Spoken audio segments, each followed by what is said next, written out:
There are no winners in war, only losers. I mean, the idea that you can go to war to get peace is just sheer madness. Most people on this planet just want to live in peace.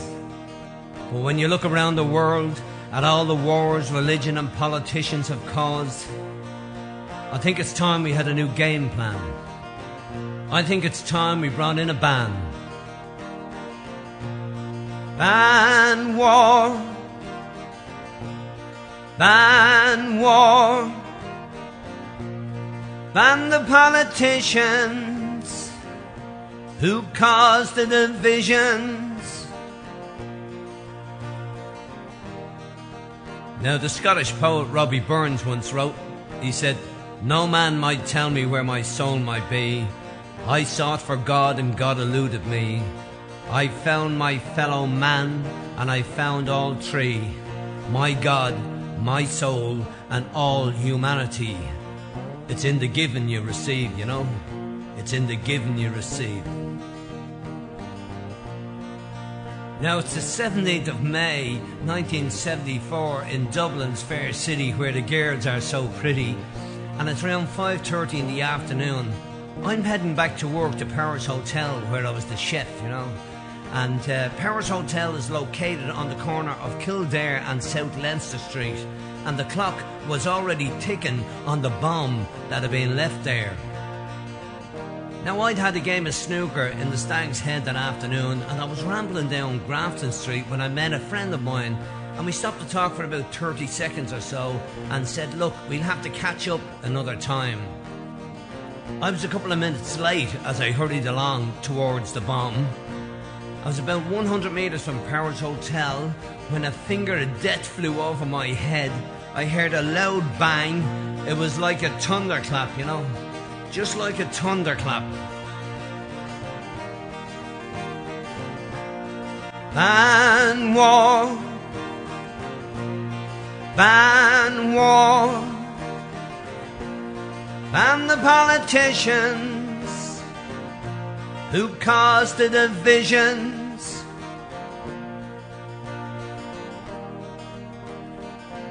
Now, it's 1967 at Kingsbridge Station. I'm an apprentice chef there.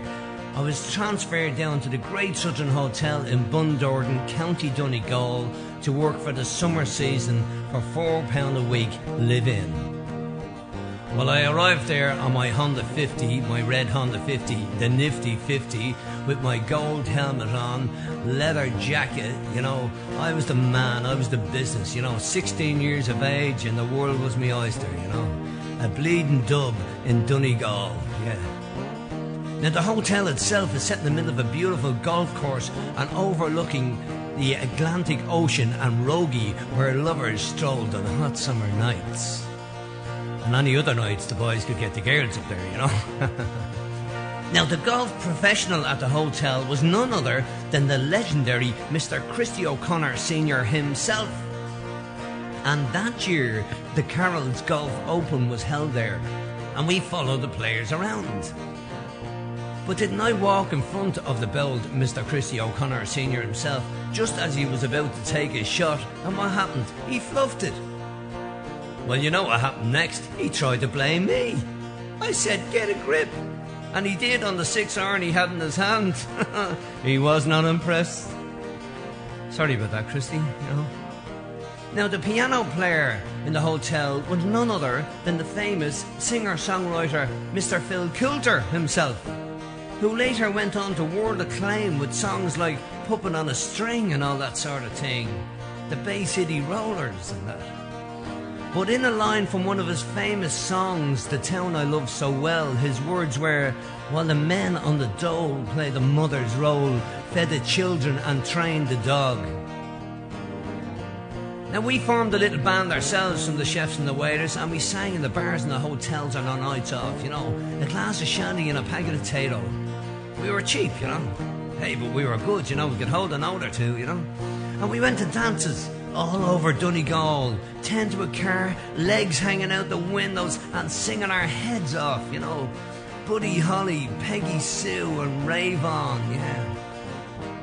And we danced in exotic places like the Butt Hall in Ballybuffet, the Fiesta Ballroom in Letterkenny, Donegal Town and the Astoria in Bundoran.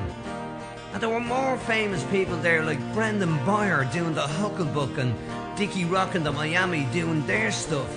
The Real McCoy and my favourites, you know, the Clipper Carton, you know. Now I was fairly good at the old jiving because my older sisters, Helen and Mary, used to practice on me. I was like their jiving bunny, you know. It was a bit of child abuse actually, you know. And, you know, they'd practice on me so they could go out on a Friday night with their boyfriends, you know, in their beehive hairdos, their tight skirts, you know, hairspray and perfume. And they'd dance in exotic places like Percy's and Glenanne and the Crystal Ballroom in Dublin, you know. So I was a natural with the girls on the floor, and I developed a good line of chat as well to win over those Donegal girls, and I'd say, will you face me for this one, you know? And sometimes they'd play hard to get, and I'd say, I'll hardly bother, you know? And then I'd come back with, well, will you suck a mineral? That usually won them over. But while I was in Donegal, I made some friends in the Bogside in Derry, which was just across the border in the 6 counties. And I learned the lingo there too, and I'd say, are you from Derry, hey? Or, how you doing yourself? And those Derry girls would bat their eyelids at me in their little soft, lovely accents. They'd say, aye. I'd fall for them every time, you know. Now, I used to stay with me pal there in Derry, you know. But on the Monday morning, the mother, she'd go off to work, and the dad would stay at home and play the mother's role, feed the children and walk the dogs. I asked me pal, hey, doesn't your dad work? And he replied, he says, look, he says, we're nationalists, he says. We can't get jobs, they won't give us work. And he says, we don't have the vote either, so we can't change anything. Now, the Aboriginal people here in Australia, they got the full vote in 1967. The Indigenous people of the 6 counties didn't get the full vote till 1969. So the conditions were created for the eruption that was going to take place. People were looking for their civil rights. They created the conditions. Now, I was brought up in Garda Street, and we had all denominations there, you know. The Catholics, the Protestants, Jews and Presbyterians. Actually, the area was known at one stage as Little Jerusalem, and it's full of Muslims today, and Catholics in recovery programs. Now, when I came back to Dublin and I started talking about the discrimination against the nationalist population in the 6 counties, I was told it was none of our business. You see, after 800 years of war, the Irish people were sick of war. We were sick of war. And after the division of Ireland, we had a civil war. And it was brother against brother and uncle against uncle. Terrible. Now, the Irish version of Tiananmen Square hadn't happened in the 6 counties at that stage, Bloody Sunday, when the paratroopers lined the walls of Derry and shot the people walking down the street looking for their civil rights and singing, we shall overcome, and we shall overcome evil, you know. We ignored at our peril the plight of our fellow Irish brothers and sisters in the 6 counties, and this bomb I was walking towards was a direct result of that neglect.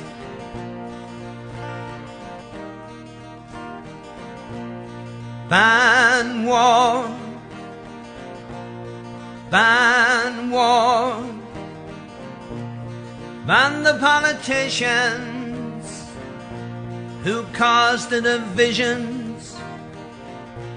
Now, when I reached the corner of Kildare Street, there was people running all over the place with blood running down their faces, cut to pieces by the flying glass. The car bomb had gone off. That day in Dublin and Monaghan, 33 people lay dead and another 258 were injured. We turned the front of the hotel into a makeshift ward and we did our best to help the wounded. There were 2 people murdered that day in South Leinster Street, Christine O'Loughlin, 51, from Townsend Street, a fellow hotel worker like myself from the Shelbourne Hotel, and a young girl, 19 years of age, cut down in her prime, Annie Maxi from Sallynoggin, who worked at Lindsay Auctioneers and was on her way home to her mother and father when she was murdered. Now, nobody has ever been brought to justice for these crimes, but somebody knows. Yes, somebody knows who the killers are. Somebody knows who set that bomb, who drove that car. Somebody knows.